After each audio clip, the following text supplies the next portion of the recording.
Measurement of electrolytes by ion selective electrodes method. The determination of electrolytes, sodium, potassium, and chloride, is one of the most important functions in a clinical laboratory. Electrolytes affect most metabolic processes. They serve to maintain osmotic pressure and hydration of various body fluid compartments, proper body pH, and regulation of appropriate heart and muscle functions.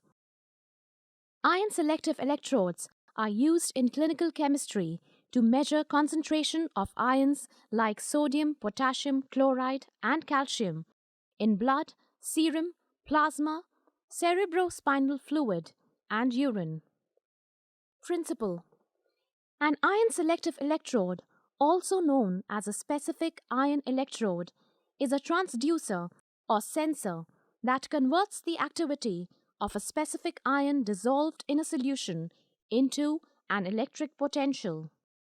A pH-selective glass electrode is immersed into the solution whose ion concentration is to be measured.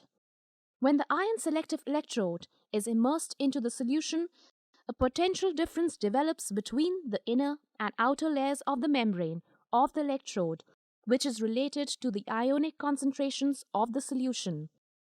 The voltage is theoretically dependent on the logarithm of ionic activity, according to the Nernst equation. Parts of an electrolyte analyzer. There are various electrolyte analyzers available in the market from different manufacturers. The following parts are common to most analyzers. Removable reagent pack, display screen and keyboard, sample probe, sensors or electrodes such as sodium sensor, potassium sensor, chloride sensor, spacer sensor, and reference sensor. Peristaltic pump and tubing. The reagent pack and the sensors are replaceable components of the instrument. Spares for both should always be kept as a backup, as both are critical for running the samples. Reagent exhaustion or expiry and electrode failure will immediately terminate the operation. Hence, to ensure smooth functioning, always keep these components in backup. Reagent pack or module. The reagent pack is a rectangular box which stores the reagents in the lower half and the waste is generated in the upper half. The left side of the pack has 3 inlets for the reagent tubes on the main body of the analyzer and also 1 inlet for the waste generated.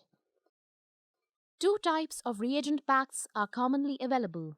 One with reagents for sodium, potassium, and chloride, and the other with reagents for sodium, potassium, and lithium. To load a new reagent pack, choose the Replacement Components mode from the user menu. Place the pack in front of the analyzer. Push the module straight back, then firmly to the right to lock it into the place against the valve module till you hear a click sound. At this point, the guide arrow should be to the right of the bead on the reagent pack. This method may differ in machines from different manufacturers. Instrument maintenance. The analyzer requires a daily maintenance of cleaning the fluid path to remove protein deposits. Cleaning is performed with the cleaning solution provided by the manufacturer. This is to be performed daily at the beginning of the day before the samples are run. Take the cleaning solution in a clean container to avoid contamination of the remaining solution. Run the cleaning solution like a sample, but in the daily cleaner mode. The cleaning cycle will be completed in 75 seconds. After cleaning, calibration is required before samples can be analyzed. This instrument performs an automatic calibration and is then ready to analyze samples. Replacement schedule. The following schedule should be followed. Out of these, pump tubing, sensors, reagent, and printer paper can be done by the technician.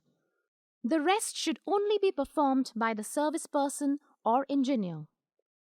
Replacement of pump tubing. Replace the pump tubing every 6 months or earlier if the pump tubing appears worn or flattened. The method is described for this particular machine. It may differ in machines from different manufacturers. Perform the action under replacement component mode. Fluid will be automatically purged from the sample flow path. When the purge cycle is complete, proceed with tubing replacement. Carefully remove the tube beginning from the collar on the left and then now remove the tube from around the pump and then the collar on the right. The pump tube has a large collar on one end and a small collar on the other. Fix the large collar first, then fix it through the groove in the pump shelf. Bring it around the pump, then through the groove of the pump shelf again, and finally fix the small collar. Reagents will be automatically primed from the reagent module. It is necessary to recalibrate when replacement is complete. Replacement of sensors or electrodes. Repeated protein coating of the ion selective membranes, contamination of the membrane, salt bridge formation by ions can all alter electron response. These necessitate periodic changes of the membrane as part of the routine maintenance. The sensors should be considered for replacement if there is a repetitive failure of calibrations or quality controls. The sensors are basically electrodes immersed in a fluid. The method is described for this particular machine. It may differ in machines from different manufacturers. Sensors should be removed in the replacement mode. Fluid is automatically purged from the sample flow path. When the purge cycle is complete, proceed with sensor replacement. To remove a sensor, push the compression plate down until the latch locks into the open position. Grip the desired sensor handle, squeeze and pull it straight out from the sensor module. To install a new sensor, push the sensor gently into its designated slot till the handle snaps into the sensor module. Do not force. Recalibrate when replacement is complete. Quality controls should be analyzed after any component replacement. Calibration. This instrument is set for 2-point auto calibration every 8 hours by the manufacturer. It may differ for machines from different manufacturers. Assessing calibration. The calibration performed by the machine is assessed by obtaining calibration values for each sensor. These values should be within acceptable ranges, which are defined by the manufacturer. Check these values daily and document. Acceptable ranges should be displayed as a bench aid near the equipment to give ready reference to its performance. If the acceptance criteria are breached, perform maintenance as per manufacturer's instructions. Few causes of calibration failure are sensor or electrode failure, reagent expiry, air bubbles in the probe. After calibration and prior to patient sample analysis, quality control must be analyzed to establish the equipment's performance. Quality control. As with all clinical instrumentation, the performance of this analyzer must be monitored using quality control. Each lot of analyzer control material contains an insert sheet indicating the expected ranges for each analyte. Each laboratory should establish their own quality control program. As part of a good quality control program, each laboratory should establish their own ranges for each lot of controls. These ranges should be calculated from results collected over multiple days. This analyzer stores quality control results for 3 levels, a maximum of 31 for each level. The results for each analyte are compared to the quality control reference limits previously entered for the chosen level of quality control. Samples. All standard precautions need to be followed while handling samples. Serum or plasma free from hemolysis is the recommended specimen. Separate serum from red blood cells as soon as possible. Pre-analytical errors can occur due to the following reasons. Hemolysis. If the sample is hemolyzed, an increase of 0.6% in potassium with every 10 milligrams per deciliter of hemoglobin concentration can be expected. Thus, slight hemolysis, approximately 50 milligrams hemoglobin per deciliter, can raise the value by 3%. Moderate hemolysis, approximately 200 milligrams hemoglobin per deciliter, can raise the value by 12%. Marked hemolysis, that is, greater than 500 milligrams hemoglobin per deciliter, can raise the value by 30%. Storage, time and temperature. Potassium increases in serum by 0.2 millimoles per liter in 1.5 hours at 25 degrees centigrade. At 4 degrees centigrade, the increase is considerably greater. Up to 2 millimoles per liter increase can happen in serum in 4 hours at 4 degrees centigrade. In unseparated samples stored at 37 degrees centigrade, the reverse can happen because of glycolysis. A biphasic phenomena, an initial decrease followed by increased values, can happen in the event of leukocytosis. Skeletal muscle activity causes potassium efflux, elevating potassium values. Special care should be taken to loosen the tunicae before sample draw. Patient should not clench and unclench the fist repeatedly. Use fresh sample for analysis when possible. Store the samples in a stoppered tube if analysis is delayed, as evaporation from serum can lead to erroneous results. Urine samples can also be processed. Refrigerate urine specimens until time of analysis. Centrifuge urine specimens to remove cellular matter, crystals, etc. Dilute the urine specimen by transferring 1 part of the supernatant to 9 parts of urine diluent.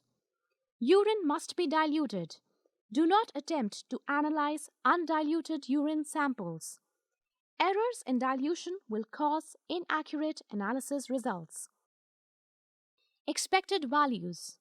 The values shown here are intended to be used only as a guide. Each laboratory should establish their own range of normal values, taking into account factors such as age, sex, diet, and other determinants of electrolyte levels. Whole blood, serum, plasma. Sodium 136 to 146 millimoles per liter. Potassium 3.5 to 5.1 millimoles per liter in serum and 3.4 to 4.5 millimoles per liter in plasma and whole blood.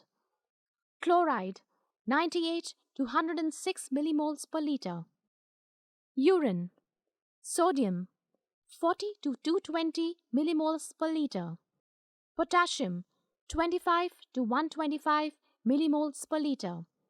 Chloride 110 to 250 millimoles per liter. In this instrument, samples can be run in 2 different modes.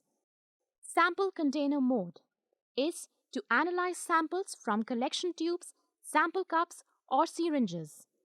Capillary mode to analyze samples from capillary tubes. Capillary tubes must have an outer diameter between 0.059 and 0.065 and a minimum sample capacity of 55 microliters. Some special instructions.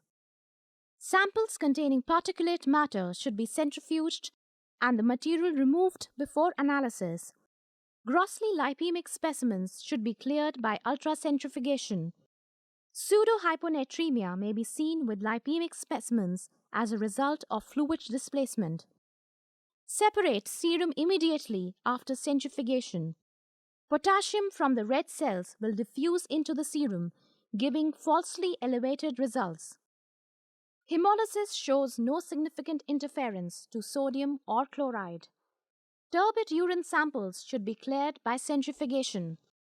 In very rare cases, gammopathy, in particular type IgM gammopathy, may cause unreliable results.